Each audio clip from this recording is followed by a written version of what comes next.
We were green, and it really was the Mathieu van der Poel show right from the off here, wasn't it, Ian?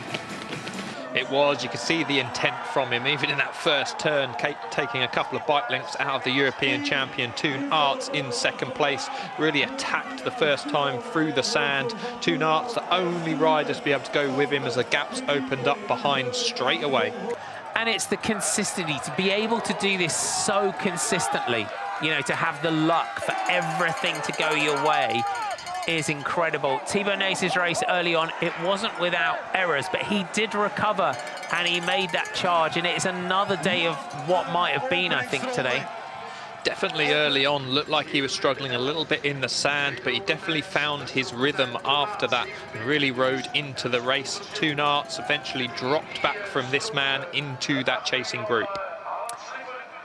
That group coming together on lap 2. Michael Van Turenhout came in, but also into that group, Tibor Del Grosso, another rider that just got stronger and stronger physically and technically. That was one error that we saw today when that chase was really on from Del Grosso. It did lose a fraction of a second to that chasing group, but this is where Thibau Nys' charge started. Yeah, Del Grosso was going physically really deep to try and close down and make his way out of the chasers. And that's when that mistake happened. It allowed Nys to take over at the front and have his opportunity to open things up. And he was definitely doing so. There was definitely gaps opening up behind him, fractures within that chasing group, and others struggling just to hold his wheel. And unfortunately, the challenge came to an end, unfortunately, with that crash for Thibau Nys, where he hit that course marker and unfortunately snapped his bars. And he was such a long way from the pit, and that with his back brake hanging off was always going to be tough, wasn't it?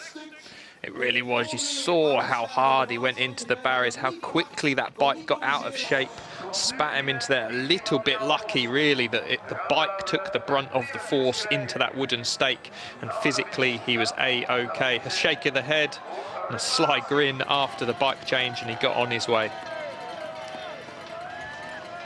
And Van der Poel, just every single turn, it's almost, if you could say it's almost flawless, because it was again today in these sort of conditions as well, is just incredible to watch.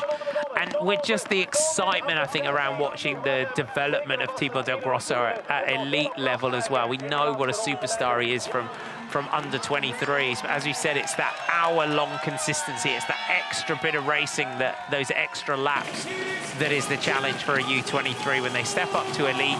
But as Mathieu van der Poel, as we said, he showed us the guns at the finish, and just 100% success record rate so far this season, and a good day out for Alpecin Premier Tech 1 and 2.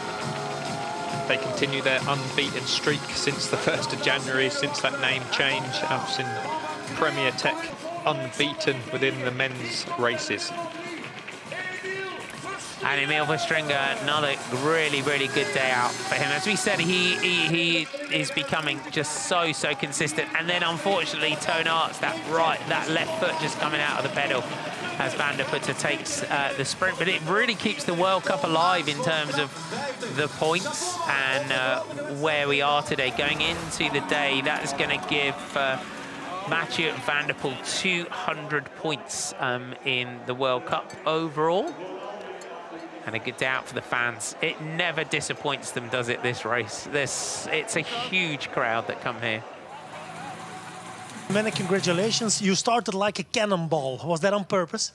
No, it was not a plan, but I just had a really good start, and yeah, then I wanted to do 1 hour my own thing, especially in these circumstances. And before going back to Spain, it was nice to just go 1 hour full gas. Was there a kind of panic when you punctured twice? You had 2 flat tires. Not really. I already had quite a big advantage. The only problem was I was really in a good flow, good rhythm, and it broke my rhythm a little bit.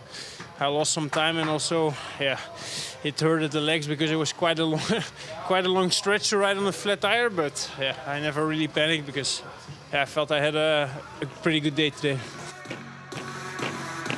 Yeah, it was a pretty good day, wasn't it, Ian?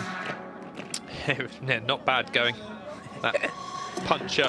He was making good headroads from that chasing group, as we see the results from today. Our top 10 looks like this. Mathieu, Van der Poel. The charge continues ahead of Thibau Nys and Emil Stringer, with Van der Poel to Arts, Van Turnhout, Nieuwenhuis, Ort, Ronhaar and Hendricks our top 10. Just outside the top 10 there, Ryan Camp. Great ride by Filippo Fontana in 13th spot. Lars Van der Haar in 16th. Thibau Nys finishing in 19th position. And our World Cup now looks like this. Mathieu Van der Poel moves into the lead with 200 points to Thibau Nys' 190. Michael Van Turnhout with 187. Swake in 4th, but his season is over. Van der Poel, Stringer, Arts, Del Grosso, Hendricks, all up there in that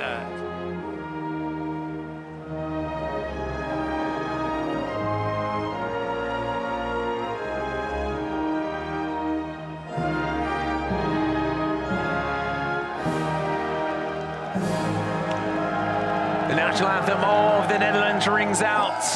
179 career cyclocross professional victories for Mathieu Van der Poel. As Ian said, 48 World Cup victories. Thanks for your company from Martin.